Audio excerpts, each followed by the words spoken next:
A década de 1950 mergulhou a metrópole paulistana em um mar de sombras. Uma onda de violência sexual sem precedentes inundava as manchetes dos jornais, narrando a prisão de homens cujos desejos distorcidos os rotulavam como anormais. De 1937 a 1950, a frequência desses crimes aumentava, mas as autoridades brasileiras ignoravam um padrão sinistro.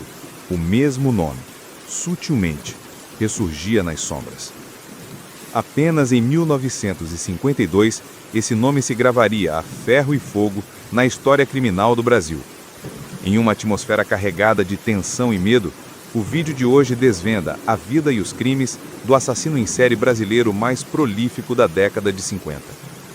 Na primeira semana de abril de 1952, as autoridades de São Paulo se depararam com um caso que desafiava a lógica. Gertrudes Engelhara, uma austríaca de 29 anos, foi encontrada sem vida perto do distrito de Parelheiros.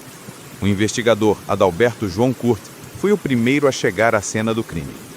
Uma testemunha, um vizinho de Gertrudes, surgiu do meio da multidão, apontando o dedo para Adalberto, vociferando que ele era o assassino. O silêncio caiu sobre a multidão atordoada pela acusação. Adalberto, no entanto, não era o responsável por aquela atrocidade. O corpo de Gertrudes jazia em uma picada próxima ao ponto de ônibus que ela utilizava diariamente, evidências de estrangulamento marcando seu pescoço. A vítima, uma estrangeira que mal falava português, era mãe de 3 filhos e levava uma vida pacata em São Paulo. A testemunha insistia que o assassino se assemelhava ao investigador Adalberto, carregando consigo uma maleta ou pasta de couro. A vitimologia e as circunstâncias do crime se mostraram um enigma para as autoridades. Antes que pudessem desvendar o mistério, a morte voltou a assombrar a cidade. Em 26 de maio de 1952, o corpo de Namiko Suetak, uma menina de apenas 12 anos, foi descoberto em Santo André. A garota, a caminho da escola, foi aparentemente atacada e arrastada para um matagal próximo à estrada. Namiko foi estrangulada e violentada, seu corpo coberto pelas próprias roupas. A violência do ataque deixou as autoridades perplexas. O único objeto roubado pelo assassino foi a pasta escolar de Namiko. 2 dias depois, o terror se manifestou novamente. Maria de Lourdes Alves, de 18 anos, foi agredida no bairro de Cumbica, em Guarulhos. Ao chegar ao local, o investigador Adalberto foi imediatamente reconhecido pela vítima como o agressor. As autoridades perceberam que um único suspeito estava envolvido nos recentes ataques e homicídios.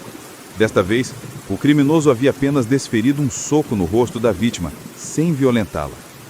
Nos meses seguintes, uma menina de ascendência japonesa, também de 12 anos, foi violentada. Em seguida, Mercília Oliveira de Souza, de 18 anos, foi atacada na porta de casa, estrangulada e arrastada por 50 metros.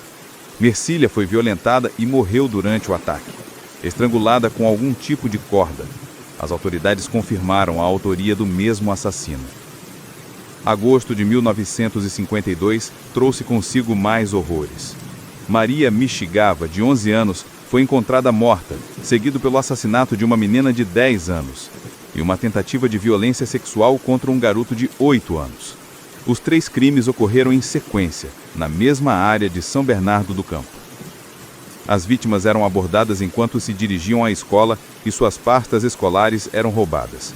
Os investigadores tinham apenas uma certeza: o mesmo criminoso era responsável pela série de mortes e ataques sexuais. As técnicas de investigação da época eram rudimentares, transformando a caçada em um jogo de gato e rato contra um criminoso astuto e amoral. Antes que pudessem se recuperar da onda de terror, o corpo de Ruth, uma menina de 10 anos, foi encontrado encostado em uma árvore no bairro do Rancho Grande, em São Paulo. Diferente das outras vítimas, Ruth havia sido despida, mas também coberta com suas próprias roupas. A última vítima daquele mês fatídico foi Miyoko Yamada, de 15 anos, encontrada com os mesmos sinais das vítimas anteriores. Miyoko, no entanto, lutou contra o agressor, deixando um arranhão em seu rosto. Seu corpo foi encontrado em um terreno baldio, estrangulada com uma corda e violentada. Diante da brutalidade dos ataques, as autoridades de São Paulo sofreram intensa pressão para apresentar resultados. A série de crimes ultrapassava as estatísticas de ataques sexuais e assassinatos da época. Os exames nos corpos das vítimas revelaram violência extrema, com rompimento das regiões intimais, socos na cabeça e ferimentos nas pernas. Em algumas vítimas, notou-se a ausência de um dedo nas marcas de estrangulamento, uma característica que só viria a chamar a atenção no futuro. As vítimas menores de idade costumavam ser encontradas cobertas por suas roupas, enquanto as mulheres mais velhas eram encontradas totalmente nuas. Naquele momento, o investigador Adalberto tinha poucas pistas. O assassino se parecia com ele, carregava uma pasta de couro marrom, era loiro e possuía uma fisionomia forte. Testemunhas o descreveram usando um chapéu cinza, abaixado para esconder o rosto. Era como procurar por uma entidade, sobrenatural e assustadora. A mídia o apelidou de O Estrangulador Loiro, mas ele ficou conhecido como o Monstro de Guaianazes. Com os documentos em mãos, os investigadores concluíram que o criminoso estava familiarizado com a área, o que sugeria um histórico criminal. A equipe vasculhou arquivos e fichas de todas as delegacias distritais da região de São Paulo, lendo manualmente jornais datados de 1937 em busca de um suspeito potencial. O trabalho árduo resultou em uma pilha de suspeitos. Através da análise do modus operandi, assinatura e constituição física, os investigadores eliminaram os menos prováveis. Então, um nome surgiu nos arquivos da 10ª Circunscrição no Distrito da Penha, em São Paulo: Benedito Moreira de Carvalho, um criminoso que havia cumprido pena por estupro na penitenciária do estado. Os investigadores ficaram surpresos ao perceberem a semelhança entre Benedito e o investigador Adalberto. Benedito também estava envolvido em 2 processos judiciais por crimes sexuais. Um por um duplo atentado ao pudor no município de Poá e outro contra uma menina de ascendência japonesa chamada Dioneia Taniguchi, como outras vítimas do Estrangulador Loiro. Benedito trabalhava em uma serraria. Por ordem do delegado Francisco Petrarca Alelo, as autoridades buscaram por todas as serrarias de São Paulo, além de outros possíveis empregos que ele poderia ter tido. Um grande mapa foi criado e cada empresa foi investigada através dos registros de cartão de ponto. Uma equipe de 4 investigadores construiu uma linha do tempo, indicando que Benedito havia faltado ao trabalho ou estava desempregado nos dias dos crimes. Os crimes ocorriam próximo às serrarias, onde ele conhecia bem o terreno. Em seus registros de trabalho, Benedito havia fornecido endereços falsos, mas cada um deles foi investigado cuidadosamente até que chegaram ao correto. Em 29 de agosto de 1952, uma grande equipe de investigadores e policiais armados chegou na rua Ponciano, no bairro de Goianoa, em São Paulo. Os policiais se vestiram com roupas de operários e estacionaram um caminhão em frente à residência do suspeito. Em uma encenação, eles fingiram consertar o veículo. Por volta das 4h30 da manhã, Benedito Moreira de Carvalho saiu da residência com uma pasta de couro entre os braços. A voz de prisão soou quase imediatamente. Benedito não reagiu. Na pasta, encontraram um cordel com uma laçada, a prova que precisavam para acusá-lo pelos crimes. Antes que o amanhecesse, Benedito já havia sido preso, interrogado e confessado cerca de 8 agressões sexuais, seguidas de homicídio e 2 estupros. Através de um mandado de busca para a residência de Benedito, várias evidências foram encontradas: 3 pastas de couro, ternos, o chapéu cinza reconhecido pelas testemunhas, recortes de jornais sobre os homicídios e anotações a lápis. Benedito possuía o hábito de escrever os nomes dos bairros de São Paulo com nomes diferentes dos que possuíam, alegando que fazia aquilo para evitar ser acusado pelos crimes que não havia cometido. A essência organizada, premeditada, sexual e fria de Benedito Moreira de Carvalho transformou-o em um dos assassinos mais brutais da história do Brasil. Antes de avançar para o encerramento do caso, é hora de conhecer um pouco mais sobre quem foi Benedito Moreira de Carvalho antes de se tornar o monstro de Guaianazes. Benedito Moreira de Carvalho nasceu em 10 de agosto de 1908, no município de Tambaú, ao norte do estado de São Paulo.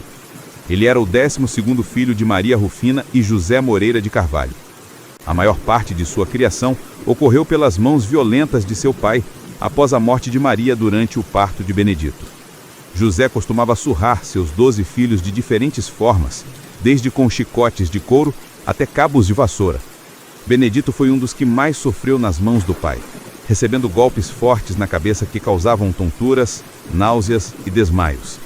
Na adolescência, foi privado de estudar e obrigado a trabalhar na fazenda da família.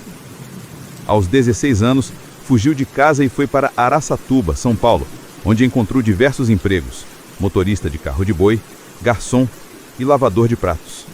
Em 1928, aos 20 anos de idade, entrou para a Força Pública do Estado de São Paulo, como enfermeiro do Corpo de Bombeiros. 2 anos depois, casou-se com Marina Reis de Almeida. A família da mulher o aceitou bem, mas nesse mesmo período, ele contraiu cachumba, que causou inflamação nos testículos. Após a cura, Benedito começou a sentir ânsia por sexo. Um médico o diagnosticou com um excesso de virilidade. Sem dinheiro para o tratamento, ele procurou por chás naturais que não funcionaram. Benedito começou a colecionar recortes de notícias sobre ataques sexuais e apresentou uma mudança em sua personalidade, tornando-se cada vez mais antissocial. Em 31 de junho de 1936, foi expulso da força pública após ser preso acusado de cometer uma agressão sexual contra uma menor de idade chamada Maria, que foi estrangulada. Ele ejaculou antes de concluir o ato. Foi condenado a 1 ano de reclusão. Após ser liberado, Benedito conseguiu um emprego em uma serraria. Em setembro de 1941, foi preso no bairro da Penha devido a um ataque ao pudor, sendo sentenciado a 2 anos e 11 meses de prisão. Assim que foi libertado, voltou a trabalhar em uma serraria, onde perdeu 2 falanges do dedo indicador da mão esquerda. Essa ausência de dedos seria vista no pescoço de suas vítimas. Os anos seguintes foram silenciosos, mas na mente de Benedito as fantasias aumentavam. Em junho de 1946, atacou Naomi, de 16 anos, que foi estrangulada e arrastada para um matagal, onde foi violentada. Sua prisão foi rápida, rendendo-lhe uma sentença de 6 anos, reduzida para 3 anos pelo Tribunal de Justiça. Benedito foi libertado em condicional em dezembro de 1950. Entre janeiro e agosto de 1951, tentou cometer 3 ataques sexuais a menores, mas foi interrompido. Em setembro do mesmo ano, foi preso ao invadir uma residência e atacar a moradora. Ele tentou estrangular a mulher, que resistiu e gritou, assustando Benedito, que fugiu, sendo preso pelos vizinhos. Em novembro, já havia sido libertado através de um habeas corpus concedido por seu advogado público. 1 mês depois, violentou sexualmente uma mulher em São Bernardo do Campo.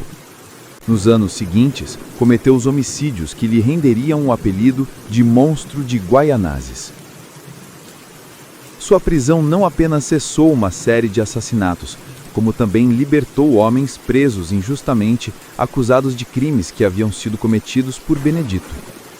Antes de seu caso ser analisado para julgamento, pessoas próximas a ele o descreveram como um homem solitário e reservado, que não bebia, não fumava e jamais frequentava bares ou lugares com muitas pessoas. Seu isolamento emocional remetia a um criminoso desorganizado e impulsivo. Benedito foi um indivíduo que caminhou na corda bamba da sanidade e da insanidade. Como ele mesmo disse à sua esposa, fiz tudo isso sem pensar. Cuida da sua vida e trate de me esquecer. Quando questionado sobre a corda que usava em seus crimes, Benedito a chamou de cordinha, dizendo que a usava para amarrar os gravetos que utilizava no fogão a lenha de sua casa. Sua esposa negou, dizendo que o fogão era movido a carvão. A corda era usada em serrarias para amarrar as ripas de madeira. Análises forenses revelaram que as marcas no pescoço da vítima Gertrude Zenzinger eram compatíveis com a cordinha de Benedito. O criminoso tentou evitar ser enviado para uma prisão, alegando que seu lugar seria em um hospital psiquiátrico. Segundo Benedito, ele não conseguia controlar seus impulsos violentos quando estava sexualmente excitado. O interrogatório ocorreu em um salão público, na Secretaria de Segurança Pública, onde curiosos, psiquiatras e jornalistas o questionaram. Benedito confessou outros 3 crimes sexuais ocorridos entre maio e julho de 1952. Após mais de 15 dias de interrogatório, os agentes o levaram para os locais dos crimes, onde aconteceu a reconstituição dos eventos. Benedito era detalhista em suas explicações, mostrando trilhas e atalhos dentro da mata por onde havia passado após os crimes. Vítimas que haviam sobrevivido aos ataques o identificaram como seu agressor. Sua esposa, Marina, não demonstrou surpresa com as atitudes do marido, mas notou que ele voltava para casa com pastas diferentes, que mais tarde foram identificadas como pertencentes às vítimas. Em outubro de 1952, Benedito Moreira de Carvalho foi considerado inimputável e enviado para o Hospital de Custódia e Tratamento Psiquiátrico Professor André Teixeira Lima. Durante os anos seguintes, foi diagnosticado como vítima de psicose e pseudopsicopatia por lesão cerebral. No hospital psiquiátrico, Benedito foi descrito como autoritário, obediente e dominador. Em 1975, sofreu uma tentativa de assassinato por parte do paciente Armindo Pereira Alves, que abriu a barriga com um canivete. Benedito caminhou em busca de ajuda enquanto segurava suas tripas, sendo socorrido e se recuperando bem do atentado. Nos meses seguintes, teve medo de sair de sua unidade, receoso de ser alvo dos familiares de suas vítimas. Em 1976, sofreu um infarto e morreu. O monstro de Guaianazes foi um assassino em série prolífico e extremamente mortal. Diferente de muitos outros predadores sexuais, Benedito não possuía preferências. Qualquer mulher ou garoto poderia ser sua vítima. Sua sede sexual se estendia ao prazer doentio em ver fotos de cadáveres femininos nus, muitas vezes fotos de campos de concentração alemães. A autora Ilana Kazoy questionou se o prazer nessas fotos era pelos corpos em si ou pela violência que havia ocorrido. O sadismo de Benedito parecia estar conectado a uma necessidade compulsiva de eliminar sua excitação sexual da forma mais violenta possível. Tudo se conectava através da violência, que também dava vida para aquilo que ele mais amava fazer: matar. Em vida, Benedito Moreira de Carvalho fez 29 vítimas, sendo 10 agressões sexuais seguidas de homicídio, 9 estupros, 6 tentativas de estupro, 2 atentados ao pudor, 1 homicídio e uma tentativa de estupro que resultou em homicídio. Das suas 29 vítimas, 22 eram menores de idade.